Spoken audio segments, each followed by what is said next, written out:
Okay.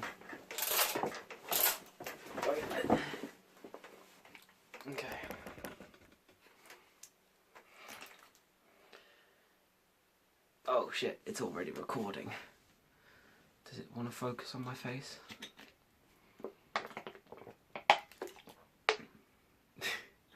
Sorry, who am I kidding? One sec.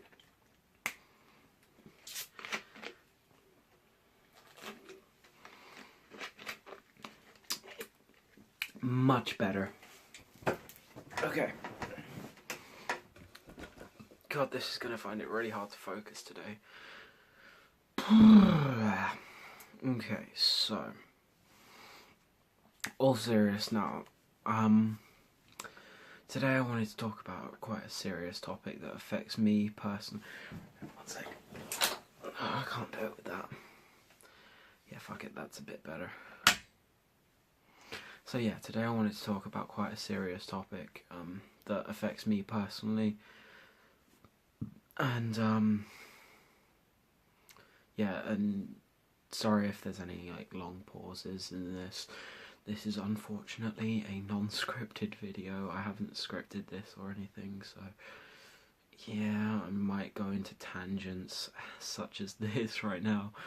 But yeah, I wanted to talk about like depression and self-harm and stuff, and this is more for viewers like people that are in school sort of thing, or I guess it can apply to people in workplace as well. But I wanted to talk about dealing with someone else that has self-harmed. Like, sometimes approaching someone that has self-harmed can actually be less beneficial for them, for their well-being. So, like, say I was to walk up to someone that had self-harmed and be like, oh shit, are you self-harming? Are you hurting yourself? Why are you doing that? Or questioning them, it can sometimes make them feel pressured or even cornered in situations like that, because it's hard to get out of that. I mean, what do you say? Because if someone's self-harmed, it's hard to like tell someone that you've self-harmed, but at the same time it's hard to lie to someone about that as well.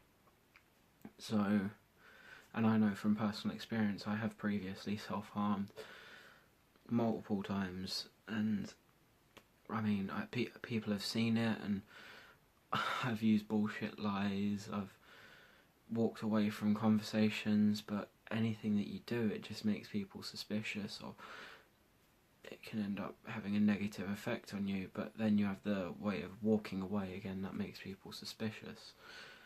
So I'm not saying don't try and fix it if you've seen someone that's self-harmed, because again, that's not something to do either. I mean, that's not always the best thing to do. You don't just ignore someone that's been self-harming. That's never a good thing to do. You can't just let them carry on like that, because unfortunately sometimes people, if they're left alone for long enough, they might end up going worse and trying things that are like completely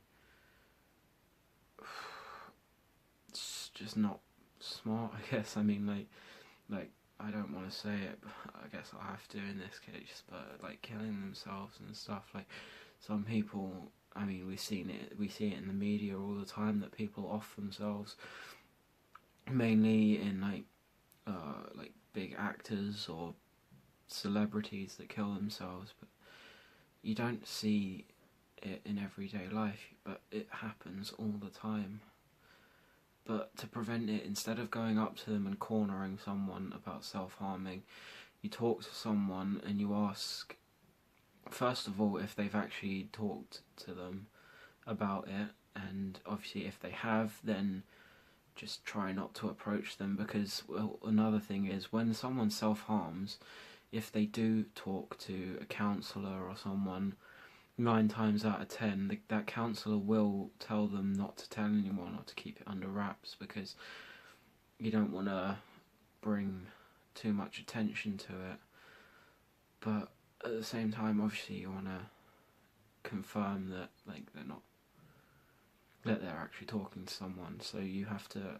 It's always a good idea to see someone that, like, if you're in a workplace, to say, like, human resources, maybe, I don't know how work really, who you would go to in that situation. Being a student, I wouldn't know, but speak to someone that you would be able to speak to, some sort of mediator or counsellor if you have a counsellor at your workplace, and see if they are speaking to them, and then if they are, that's all good, you can leave it there. However, if they're not, then obviously you told them, you arrange possibly to have the person that's self-harming meet with them, and maybe even be with them if you want them to know, because I can say from personal experience, I've previously self-harmed, and my girlfriend at the time saw that, found out, but didn't tell me that she saw it, and she talked to a one of the student development officers we have at college. I mean, she talked to them, and they arranged a meeting, and they talked to me with her there, and surprisingly I actually felt grateful that she told them, because I couldn't tell anyone. I didn't have the courage to tell anyone that I was doing it, and I guess that really helped me, because I managed to deal with it somewhat, and yeah, I mean, I guess I've got over it now. But yeah, so this is just sort of a little, like, heads up to people that don't know how to react to it, because it can be a hard situation to deal with sometimes.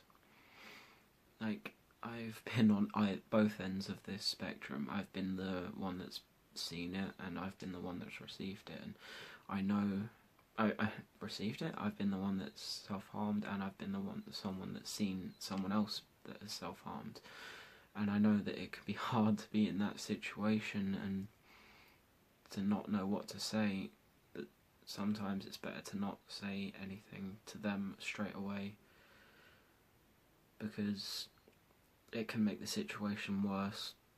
It could make what they do worse. They could self-harm more, or they could, as I said, go to more drastic lengths.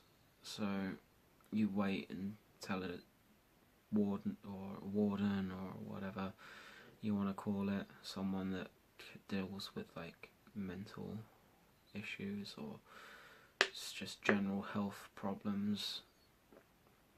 And yeah, so that's pretty much all I wanted to talk about this video. I'm sorry it had to be such a depressing topic, but I thought I'd get it off my chest, because yeah, that's something that I wanted to talk about. And I promise the next video won't be so well, I can't promise that. I hope that the next video won't be so depressing, and I'm sorry that this is the first video that I've uploaded in a while. It's been about a few months now.